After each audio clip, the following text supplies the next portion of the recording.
தமிழக வெற்றி கழகத்துல நாம் தமிழர் தம்பிகள் ஒருத்தர் இணைஞ்சிருக்கிறாங்க. அந்த ஒருவரோட ஐடி கார்ட குறிப்பிட்டு ஜூம் பண்ணி காட்டுறாங்க. அவர்கள் நாம் தமிழர் கட்சியின் உறுப்பினர் அடையாள அட்டையுடன் இணைந்திருக்கும் வீடியோக்கள் வைரலாகி வருகிறது. சீமானை அசிங்கப்படுத்திய நாம் தமிழர் கட்சியின் தொண்டர் சொல்லி போட்டிருக்காங்க. இது எவ்வளோ பெரிய கேவலமான விஷயம். அவருக்கு பிடிச்சிருக்குது இணைஞ்சிட்டாங்க.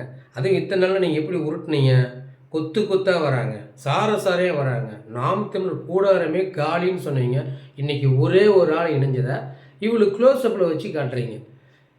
இன்னைக்கு நாம் தமிழர் கட்சியில் விஜய் ரசிகர்கள் நிறைய பேர் இணைஞ்சிருக்கிறாங்க. இதை எந்த ஊடகமும் காட்டலையே. பூண்டோட விஜய் ரசிகர்கள் நாம் தமிழர் கட்சியில் இணைஞ்சது ரொம்ப சூப்பராக இருக்குது. அதுவும் விஜய் சீமானவர்கள் தலைமையிலே அதுவும் ராவணன்குடியிலே இணைஞ்சிருக்காங்க அப்படின்றது ரொம்ப மகிழ்ச்சியான விஷயமா இருக்குது. அதை தான் நீங்கள் பார்த்துட்டு இருக்கீங்க. நிறைய விஜய் ரசிகர்கள் நாம் தமிழர் கட்சியில் இணையறாங்க. ஆனால் அந்த செய்திகள் வெளிவருதா அப்படின்னு கேட்டிங்கன்னா கிடையாது. இது பேசு பொருளை ஆக்கலையே. அப்போது நாம் தமிழர் கட்சி மேலே உங்களுக்கு எவ்வளோ வன்மம், எவ்வளோ கோபம், எவ்வளோ வைத்தெரிச்சல். சீமானுங்கிற ஒற்றை மனிதன் வளர்ச்சியை தடுக்க எத்தனை பேர் கூடி இந்த வேலையை செய்யறீங்கிறது அப்பட்டமாக தெரியுது.